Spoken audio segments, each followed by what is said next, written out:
time. I'm going to assume that's both sides. We're going to try and come up to our knees now. So everybody, I want you just to get in this position. So you're going to get into a bridge, and I want you to try to get up to here. That's what I want you to do. Just do this. So just do exactly what I did. Notice as well, I'm connecting my heels and knees together. So I want you just to come on. Oh, we try and pendulum yourself up. Let's give it a go. I'm 45, I can do this, you should be able to do it. Right? I'm going at an angle, by the way. I'm putting that knee to the mat. Right, knees to the mat. Which position am I in, by the way, here? Anyone notice? Sprawl. Sprawl. Am I in a sprawl? I'm in a sit-out. Yeah? So you notice the same, we're doing the same old stuff from the bottom that they're doing to us from the top. Right? Yeah, well, a couple more on this. Just getting yourself up. Yeah? So I bridge, get my hips up. You can look at your watch, throw your arm, whatever you prefer, but I'm coming up. And you should be able to get up. Like, you want to be able to do this drill to be able to get all the way up like I just done. Yeah, something you can practice at home, warm-ups. I'm going to move this up to run out of time. So Michael has me in the sit-out. He is preventing, so his elbow is on my iliac, his hip is on my hip. This makes it pretty hard for me to bridge. He's preventing me from doing what again? Pulling guard. Every time I'm like this, if he just keeps broadly, his posture here moves, I'm trying to move him off, I can't. Notice his sitting bone here. Can I make his sitting bone sit? Right, this is the question. So what I'm going to do, just for now, is lock my arm out. Okay, and I'm just going to work on that sitting bone idea of putting his sitting bone to the mat. And I'm coming up, and I'm basically in a sit-out myself. So I'm thinking about how I get how his legs are configured is what he points my escape. So he's here. I'm thinking about putting that sitting bone to the mat and pushing his shoulder. So I bridge up, get my arm back, and up I come up on top. That's because he's preventing guard. Now there may be some way I might be able to fight like crazy and get my guard back against that sit-out, but I'm going to burst loads of energy, and the likelihood is he's just going to smash me up. Because I'm picking the wrong escape. So I'm getting to my knees because he's preventing the guard with the sit-out. So it's almost like sit-out versus sit-out. That's what we're doing. I'm configuring my legs, I bridge up, I configure my legs. I'm pushing his shoulder and I'm putting his sitting bone to the mat. Yeah?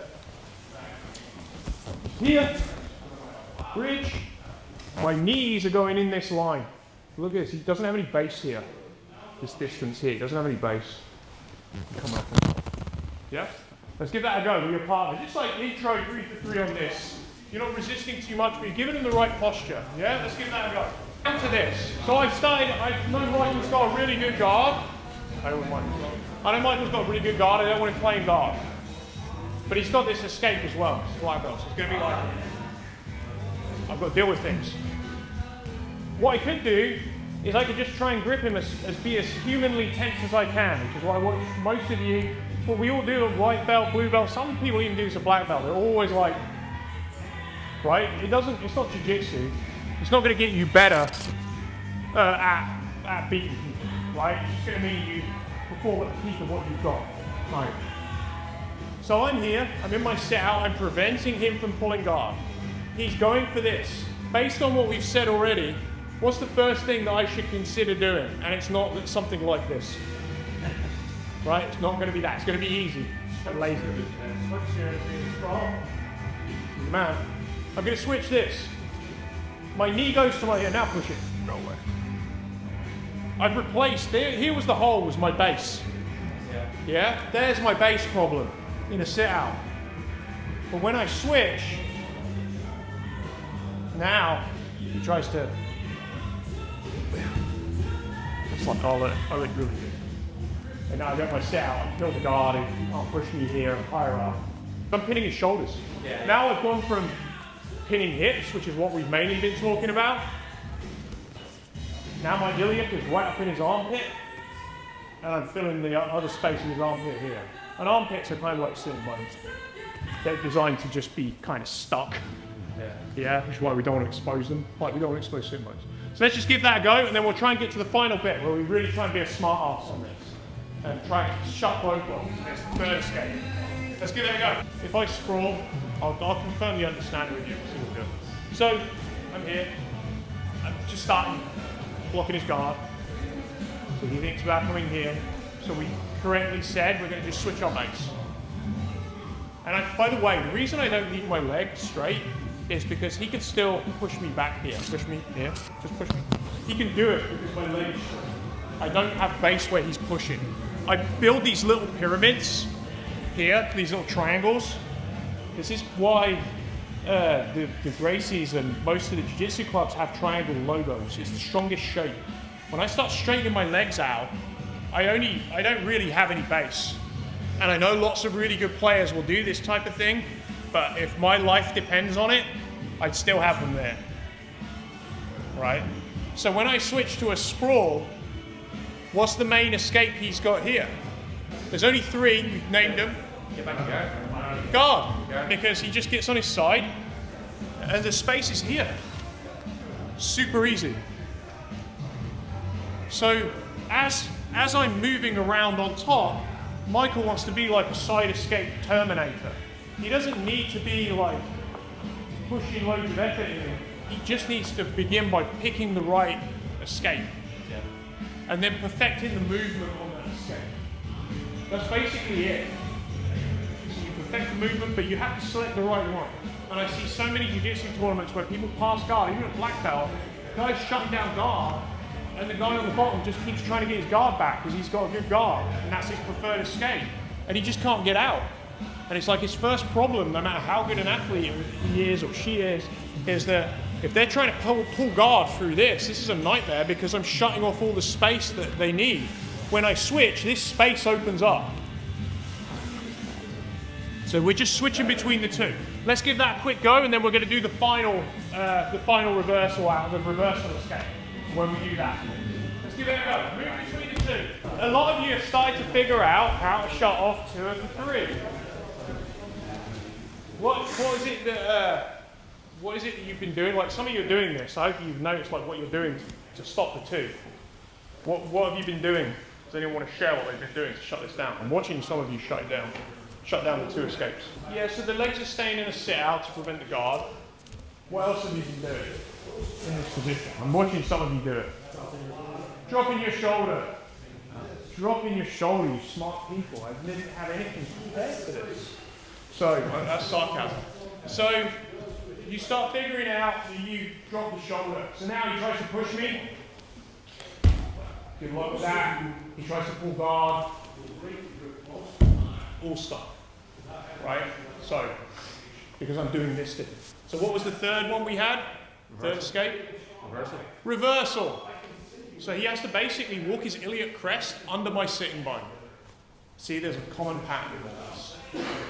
So he walks under, iliac crest, sitting bone, rolls me over. And of course I can try and move out of that, but we go back into one of those 3.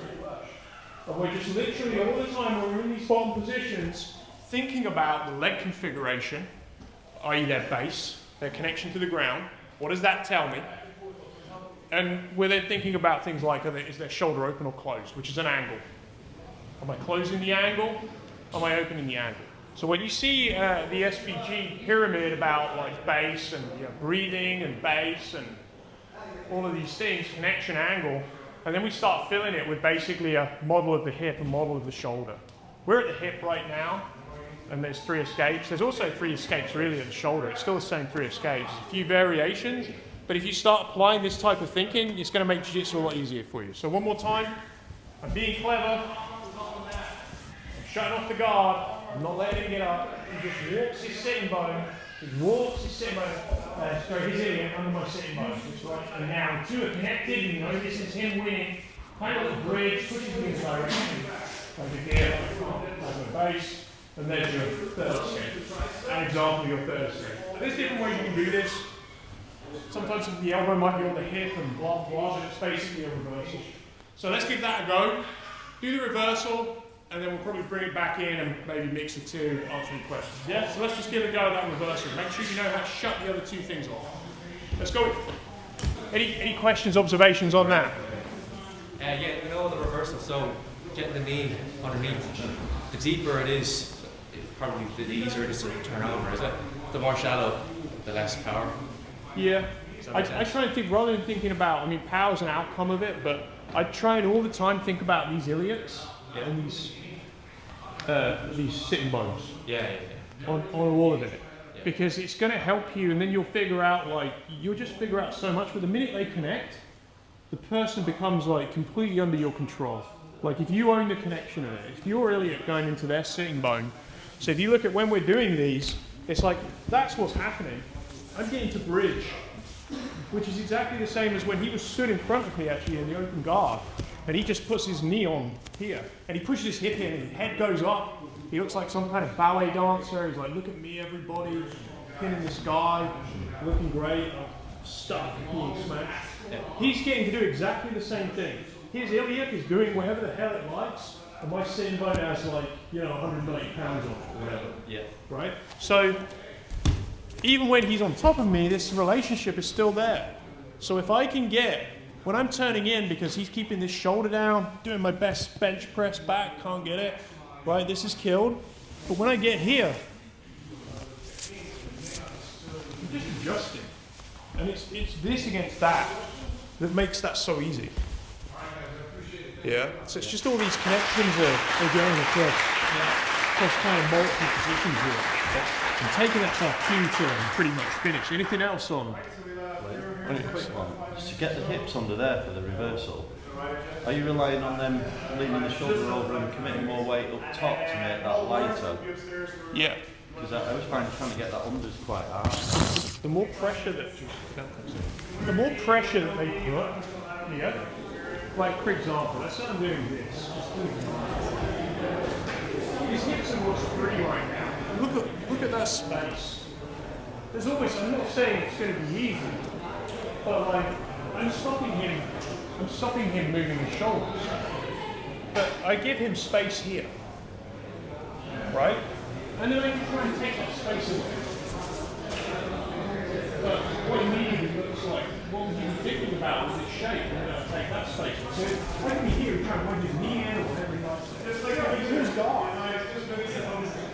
Right? That's going to be the hard thing. I'm going to have to move. We're here. I move. What are we thinking about moving here? Look at the shape of my body. Yeah. My shoulder is down, and I'm going to sit out. Reversal? Yeah. So he just moves to the reversal. Which is why I don't want to be like this, hanging on to my favourite position.